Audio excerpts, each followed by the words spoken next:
اعوذ باللہ من الشیطان الرجیم، بسم اللہ الرحمن الرحیم۔ شروع اللہ کا نام لے کر جو بڑا مہربان نہایت رحم کرنے والا ہے۔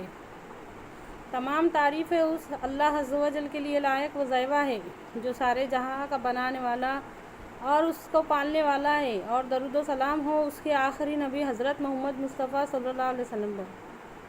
میرا دل یہ چاہتا ہے کہ میں ایک مسلمان کو ایسا پکڑ کے پوچھوں، ان سے سوال کروں کہ آپ کے نزدیک اسلام کیا ہے، آپ دین کو کیا سمجھتے ہیں؟ اللہ کے واسطے بات کو سمجھو، یہ چھوٹے موٹے مسئلے نہیں ہیں، اچھی طرح سے سمجھو اس بات کو۔ دین کیا ہے؟ دین کسے کہتے ہیں؟ دین کا مطلب اور مقصد کیا ہے؟ اچھی طرح سے سمجھیے اس بات کو، آج بہت برائی پھیل گئی دنیا کے اندر، بہت برائی پھیل گئی، دن پہ دن پھیلتے جاری، پنپتے جاری، بڑھتے جاری۔ اگر ہم پوری بات سمجھیں گے نا، اگر ہم دین کی پوری بات سمجھیں گے نا، تو جب ہمارے سمجھ میں آئے گا کہ ایمان کا اسلام سے کیا تعلق ہے، اسلام کا مسلمان سے کیا تعلق ہے، مسلمان کا اس بڑھتی ہوئی برائی سے کیا تعلق ہے۔ اچھی طرح سے سمجھیے اس بات کو، بہت اچھی طرح سے سمجھیے اس بات کو۔ ہمارے نبی صلی اللہ علیہ وسلم کا ارشاد ہے کہ اگر تم کسی برائی کو ہوتا ہوا دیکھو تو سب سے پہلے اس کو ہاتھ سے روکو، تو یہ تمہارے ایمان کا پہلا درجہ ہے۔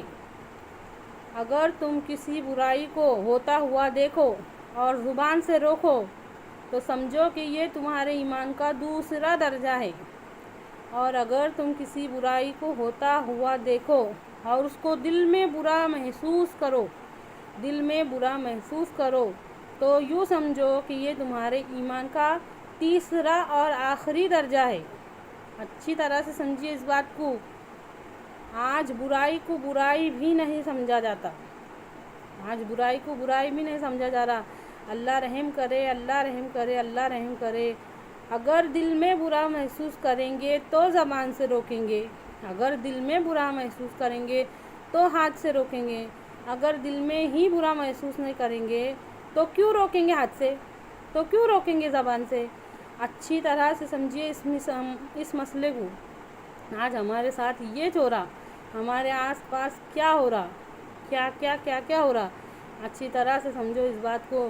اگر کس نے ہمارے گھر کے پاس کوڑا لا کے ڈالا، گندگی کچھ بھی کچرا لا کے ڈالا، تو کیا ہم برداشت کریں گے؟ نہیں۔ آج ایک نے لا کے ڈالا، کل دوسرا لائیں گا، تیسرا لائیں گا، چوتھا لائیں گا، اور ایسا ہوتے ہمارے گھر کے پاس گندگی کا ڈھیر ہو جائے گا۔ ہم کو جس طرح گھین آتی کچرے سے، ہم کو برائی سے گھین کیوں نہیں آتی؟ اللہ کے واسطے بات کو سمجھو، اچھی طرح سے سمجھنے کی کوشش کرو۔ نہ ہمارے پاس تصدیق بالقلب والا ایمان ہے، نہ ہمارے پاس اسلام کے اندر یہ جان ہے۔ بات کو سمجھو نا۔ آج کون سا گھر ایسا ہے جس کے اندر قرآن نہیں ہے؟ آج کون سا گھر ایسا ہے جس کے اندر قرآن اور حدیث نہیں ہے؟ ہر گھر کے اندر قرآن ہے، ہر گھر کے اندر حدیث ہے۔ کیا بہانہ بنائیں گے؟ اللہ تعالیٰ کو کیا جواب دیں گے؟ کیوں نہیں سیکھے تھے دین کا علم؟ پیسہ لگتا تھا؟ اللہ تعالیٰ پوچھیں گے اس کو تو پیسہ بھی نہیں لگتا تھا۔ جس طرح اللہ تعالیٰ نے ہوا عام بنائلا ہے، جس طرح اللہ تعالیٰ نے پانی عام بنائلا ہے، جس طرح اللہ تعالیٰ نے عام چیزیں بنائی لی ہے، ضرورت کی ہر عام چیز کو ایک دم عام رکھے لائے، پانی، ہوا، اس طرح اللہ تعالیٰ نے علم دین کو بھی عام رکھے لائے۔ وہ ہمارے گھروں میں ہے۔ بڑی افسوس کی بات ہے کہ وہ ہمارے گھروں میں سب سے زیادہ کم یوز کی جانے والی چیزیں ہیں، اس کا زیادہ استعمال ہمارے پاس ہیش نہیں۔ تلاوت کی نیت سے تھوڑا سا پڑھ لیں گے، بس بات ختم۔ یہ سب کیا ہو رہا؟ یہ کیوں ہو رہا؟ یہ دنیا کے اندر کیوں اتنی برائی پھیل گئی؟ بھگوا لو ٹریپ کیا ہے؟ لڑکیوں کو کیوں پھنسایا جا رہا؟ کیا ہو رہا ہے یہ سب؟ اچھی طرح سے بات کو سمجھو۔ جب سے سمجھنے کے لائق ہوئے، جب سے تو دین سمجھے نہیں، پورا دین سمجھے نہیں، حیا کا مطلب سمجھے نہیں، پاکیزہ زندگی کو کبھی لائک نہیں کرے، اس کو پسند نہیں کرے، ہیرو ہیروئن کی جیسی زندگی کو پسند کرے۔ اچھی طرح سے سمجھے اس بات کو۔ دین اسلام کو سمجھنے کی کوشش کرو، اس پہ عمل کرنے کی کوشش کرو۔ مسلم آئیڈینٹی کیا ہے؟ ہم کون ہیں؟ تو ہم مسلمان ہیں۔ ہم کون ہیں؟ ہم مسلمان ہیں۔ صرف ساتھ میں لگا کے پھرتے یہ نام کو کہ ہم مسلمان ہیں، ہم مسلمان ہیں، صرف اور صرف نام کے مسلمان ہیں، بالکل بھی کام کے مسلمان نہیں ہم صرف نام کے مسلمان ہیں۔